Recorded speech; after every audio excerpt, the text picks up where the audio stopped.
Okay, तो चलो start करते हैं डेरिवेटिव्स। देखो लिमिट थोड़ा सा टफ लग सकता है, डेरिवेटिव कंपैरेटिवली थोड़ा सा इजी है। समझना क्या है और कंसेप्ट क्या है इसके पीछे, ठीक है। उसके लिए आप सबसे पहले पेज नंबर 304 एनसीईआरटी में ओपन करना। यहां पर आपको डेफिनेशन वन दिख जाएगी। डेफिनेशन वन है, suppose f is a real valued function and a is a point in its domain of the definition. The derivative of f at a is defined by, और उसके बाद यहां पर उसकी definition लिखी है, ठीक है। अब क्या है इस पूरे डेफिनेशन का मतलब, ये ध्यान से समझना। मान के चलो कोई एक फंक्शन है और ये उसका ग्राफिकल रिप्रेजेंटेशन है। सपोज मैं इस फंक्शन को ले रहा हूं, इस तरह से मैं ड्रॉ कर लेता हूं उस फंक्शन को, बेटर रहेगा। फंक्शन सपोज मैं ऐसा ले रहा हूं, ठीक है, ये इस तरह का फंक्शन है। मान लो ये फंक्शन है f of x equals to x square, ठीक है। अब अगर देखा जाए इस फंक्शन का डोमेन ऑफ डेफिनेशन क्या है, तो इस फंक्शन का डोमेन ऑफ डेफिनेशन अगर आप देखोगे तो कुछ भी लिखा नहीं है कंडीशन, मतलब ये माइनस इंफिनिटी से प्लस इंफिनिटी तक है। डोमेन का मतलब होता है x की जो जो वैल्यूज हम पुट कर सकते हैं, तो x की हम कोई भी वैल्यू पुट कर सकते हैं, minus infinity two plus infinity. Clear है ये चीज।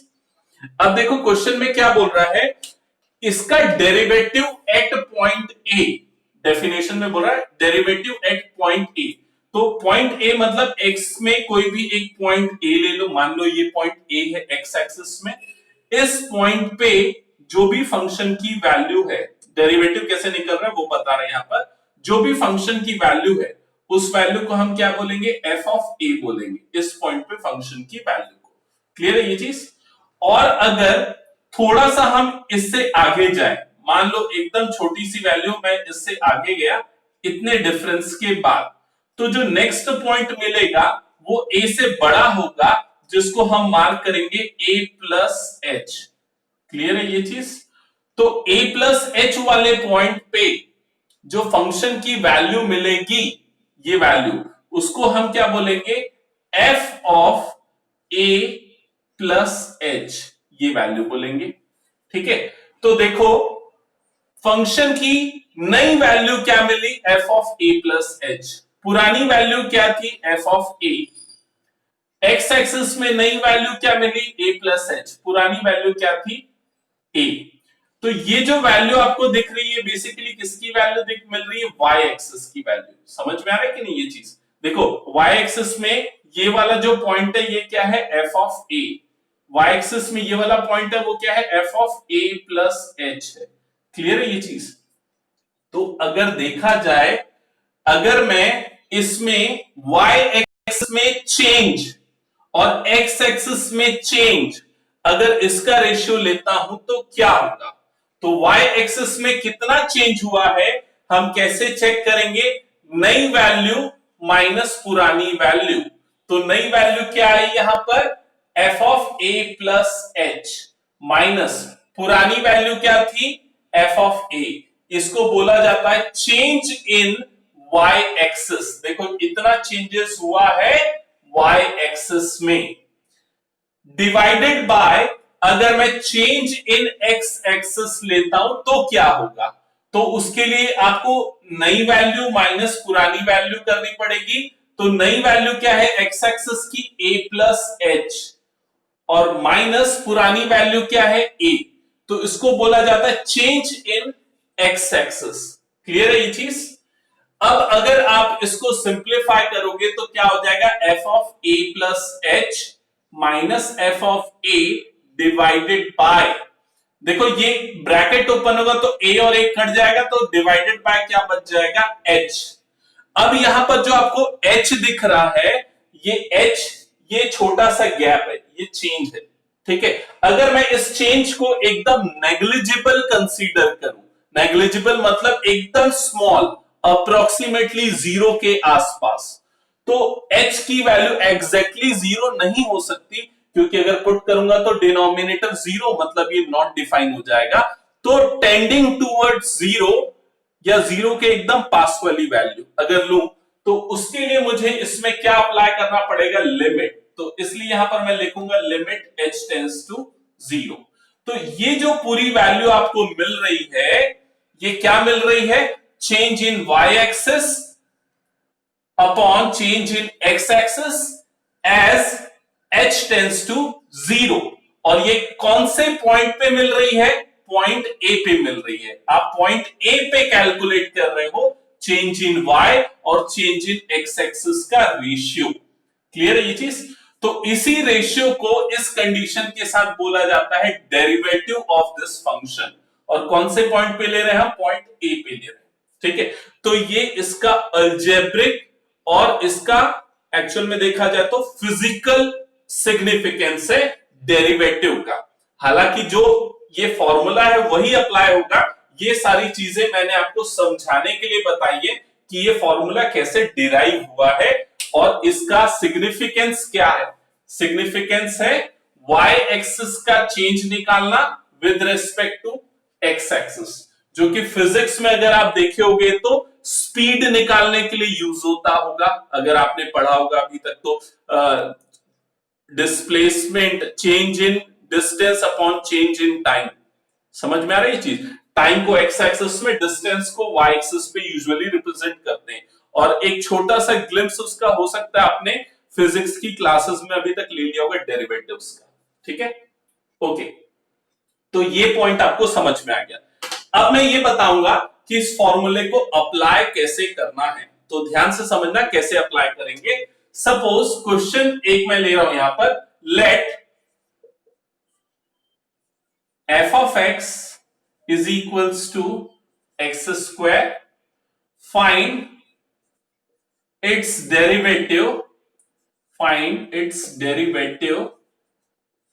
at x equals to 2। आपको x equals to 2 पे इसका डेरिवेटिव निकालना है। तो देखो कैसे निकालेंगे। सबसे पहले तो आप कुछ चीजें आइडेंटिफाई कर लो कि किस पॉइंट पे निकालना है। तो आपको किस पे निकालना है, 2 पे, जिससे आपको समझ में आ गया कि a की वैल्यू क्या है, यहां पर 2 है। ठीक है, सेकंड आपको ये देखना है फंक्शन क्या दिया हुआ है। तो फंक्शन क्या दिया हुआ है, ये दिया हुआ है फंक्शन f ऑफ x।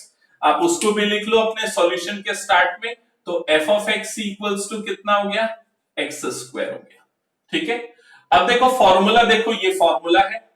इस फॉर्मूले में आपको क्या निकालना है, ये निकालना है, मतलब कि f डैश ऑफ a, और a की वैल्यू क्या है 2, मतलब f डैश ऑफ 2, ये आपको फाइंड करना है।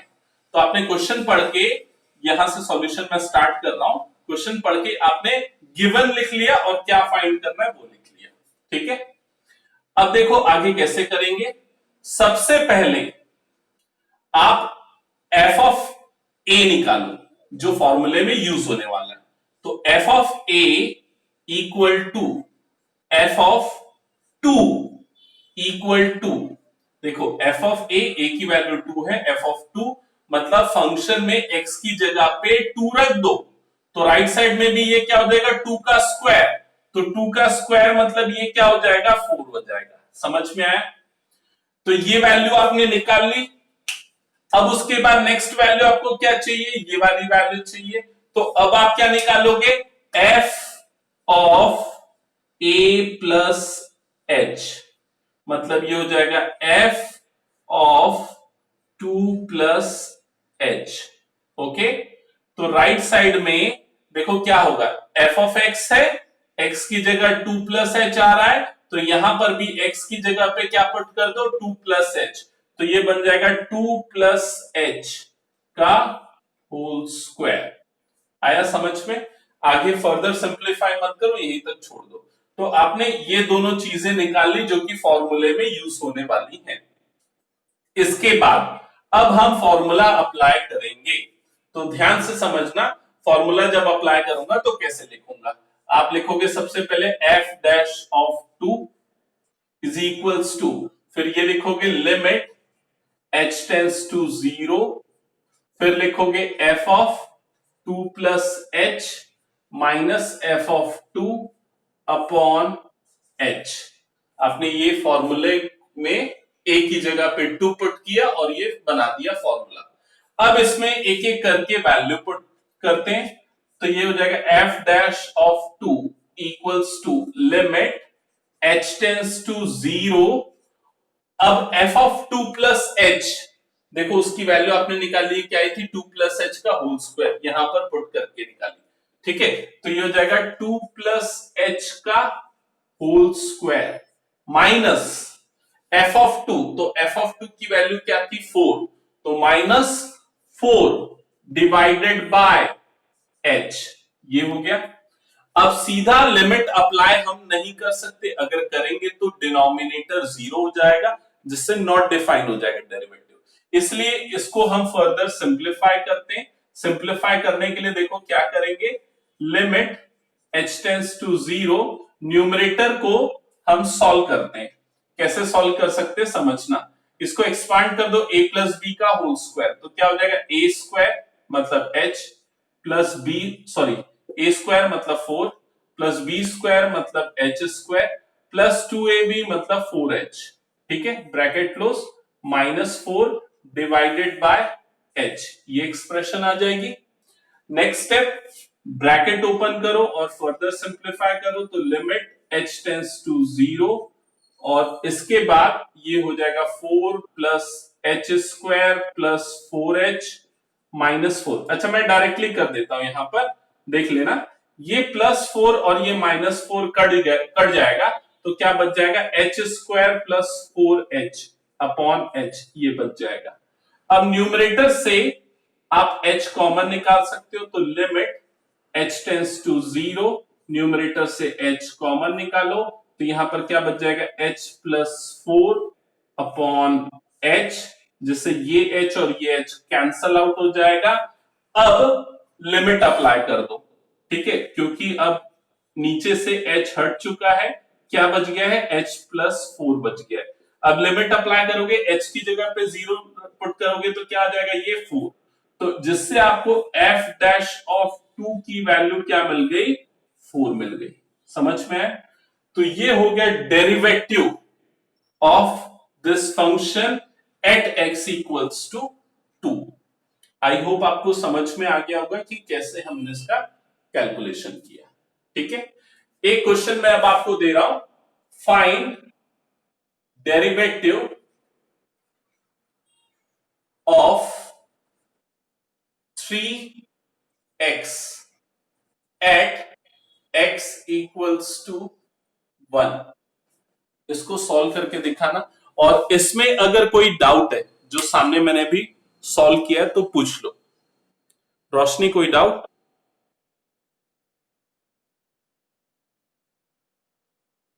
प्रवीण?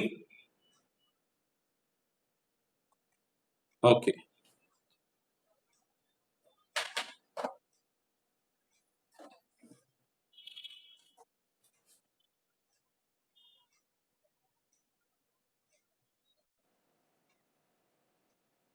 ओके, अब हम आते हैं क्वेश्चन नंबर 4 को कैसे बनाना है। क्वेश्चन 1 2 3, ये जो तीनों क्वेश्चंस थे ये एक ही टाइप के थे, जिसमें आपको डेरिवेटिव निकालना था, लेकिन पॉइंट स्पेसिफाई था तीनों क्वेश्चंस में, x equals to 10, x equals to 100 and x equals to 1।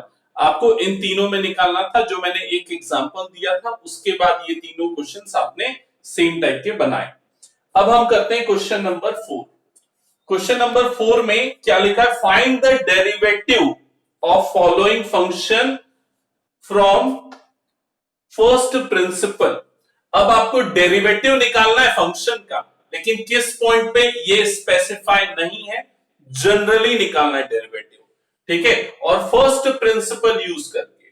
तो देखो इसके लिए डेफिनेशन 2 जो आपकी बुक में पेज नंबर 306 पे गिवन है, उसमें ये डेफिनेशन गिवन है कि डेरिवेटिव कैसे निकालते हैं, वो हम यूज करेंगे। ये फॉर्मूला है और इसी को फर्स्ट प्रिंसिपल बोलते हैं। इस फॉर्मूले में और डेफिनेशन 1 के फॉर्मूले में बस एक ही चेंज है।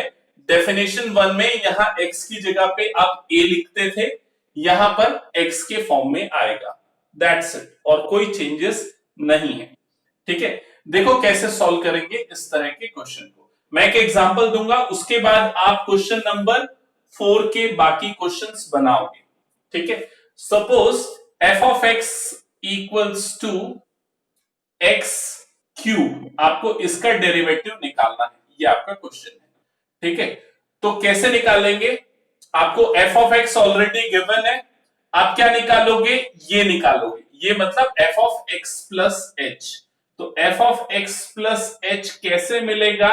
जहां पर एक्स था फंक्शन में, वहां पर एक्स की जगह पे एक्स प्लस एच आया, तो राइट साइड में भी जहां जहां पर एक्स है वहां पर x की जगह पे क्या रख दोगे? x प्लस एच रख दोगे, तो ये क्या हो जाएगा? x प्लस एच का होल क्यूब हो जाएगा।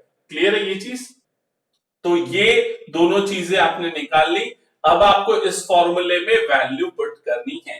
तो देखो फॉर्मूला मैं लिख रहा हूं, f dash of x equals to, फॉर्मूले में सीधा वैल्यू पुट करते चल रहा हूं। ठीक है, तो सबसे पहले क्या आता है? Limit h tends to zero, हमेशा h टेंड्स टू जीरो ही रहेगा, कोई और वैल्यू नहीं रहेगी इसमें। अब उसके बाद यहां पर मैं पुट कर रहा हूं ये दोनों वैल्यूज। पहले तो F of X plus H की वैल्यू, इसकी वैल्यू क्या आई थी? एक्स प्लस एच का होल क्यूब माइनस, फिर एफ ऑफ एक्स की वैल्यू, तो एफ ऑफ एक्स की वैल्यू क्या है? X cube. ठीक है, डिवाइडेड बाय क्या आता है? एच आता है, तो divided by H, bracket close. समझ में आया? अब इसको सिंप्लीफाई करना है, क्योंकि डायरेक्ट लिमिट रखोगे तो डिनोमिनेटर जीरो हो जाएगा, तो पूरा जीरो हो जाएगा डेरिवेटिव, इसलिए न्यूमरेटर को सिंप्लीफाई करेंगे। सिंप्लीफाई करने के लिए देखो ए क्यूब माइनस बी क्यूब की आइडेंटिटी आप अप्लाई कर सकते हो। क्या होता है याद है किसी को? Praveen, a cube minus b cube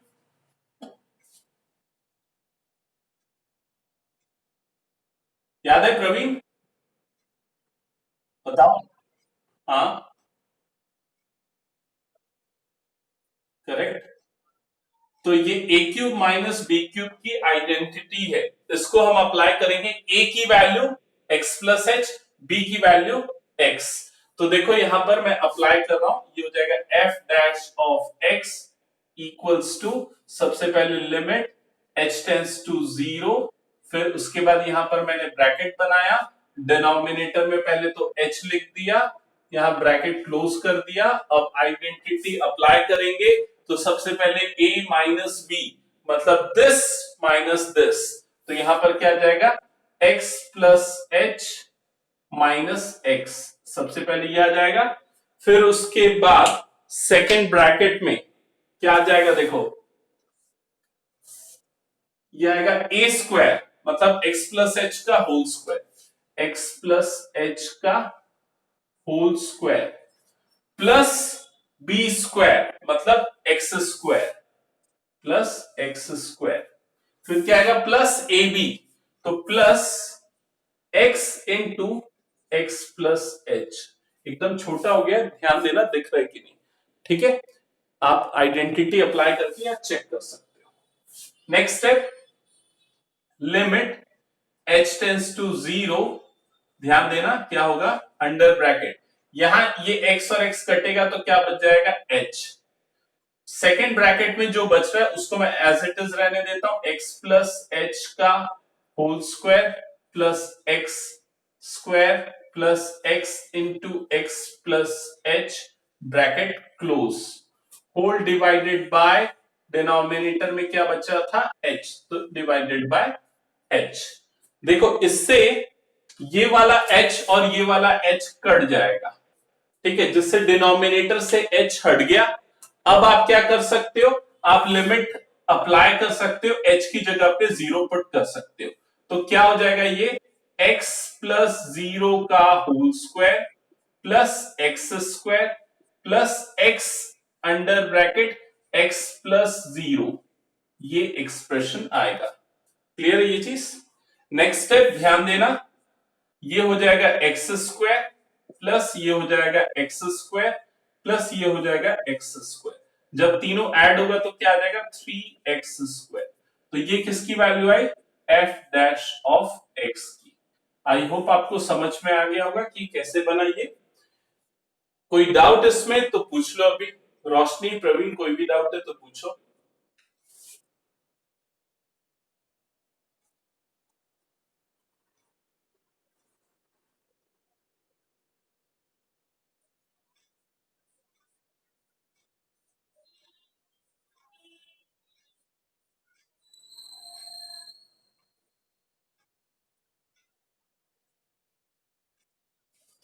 कोई डाउट नहीं तो आप ये दो क्वेश्चन सॉल्व करो। पहले तो F of x equals to x square, first principle जो मैंने प्रोसेस बताया एज इट इज अप्लाई करते हुए इसका डेरिवेटिव निकालो। फिर उसके बाद एनसीईआरटी का क्वेश्चन नंबर 4 एक्सरसाइज 13.2 का, ये पूरा इसी रूल से बनेगा। इसके बाद उसको सॉल्व करो। क्लियर है ये? रोशनी, कोई डाउट इसमें? ओके